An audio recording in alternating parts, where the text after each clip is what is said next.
Okay, so we're back again, and I'm here with two guests. I'm with Emma. Hi. And Hannah. Hi guys. So, today we thought we'd talk a little bit about learning techniques.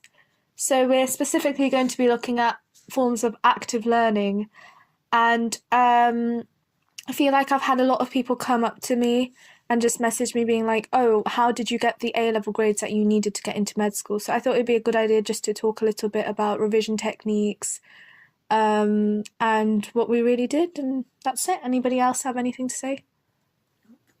Great. I really appreciate. You're welcome. So I think we'll start off by talking a little bit about how we prepared for A-levels. So any resources that anybody used that they want to talk about? I just think the main thing you guys need to do is use past papers. And the video. Thanks for watching.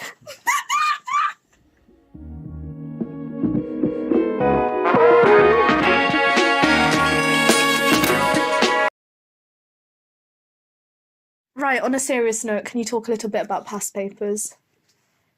Okay, so obviously the syllabus has changed really recently. I was the first year to do the new ones. I would say use the old papers, use any papers you can find, just do lots of past papers. I think some good websites to use are, what are they, guys?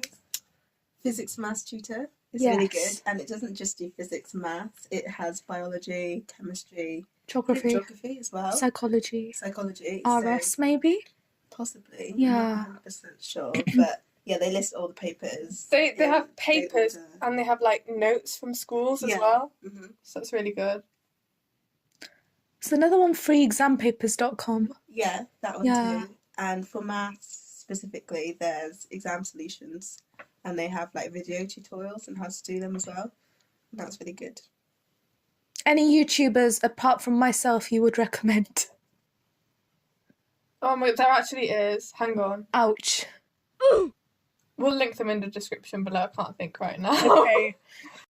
So, how would you guys define active learning? Basically, I think active learning is just when you learn it through different activities. So you could mind map it, or you could do quizzes, or teach each other. So it's just, instead of just sitting down with your notes or with a textbook, it's just giving yourself different activities to learn it.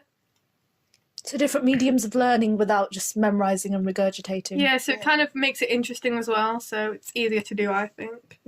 I think it's also important to keep revisiting the information and not just make notes and that's it. You need to keep going over it and doing different activities to learn it, whether that will be like visual or, I don't know, writing on a whiteboard and like rubbing it out, or audio learning, so like listening to a recording of yourself or watching a video.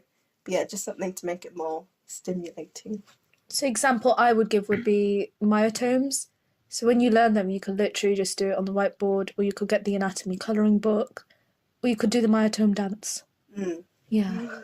So I think the idea is that you do different activities which use different parts of your brain, and so then you remember it in different ways, and then ultimately that's gonna give you more memory connections or something. Yeah.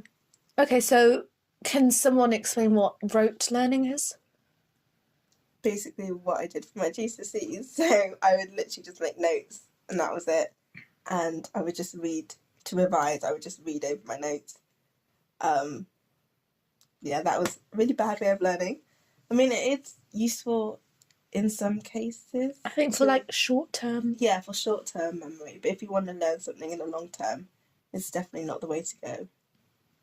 Okay. And it's boring. Yeah, it is boring, yeah.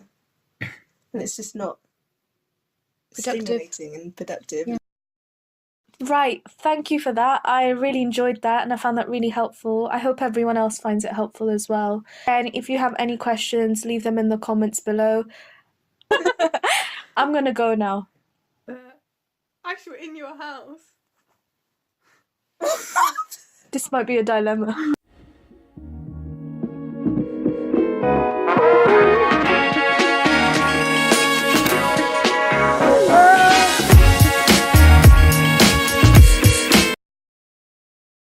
If I was to learn the whole of like photosynthesis, how would that affect certain type of plants in certain situations?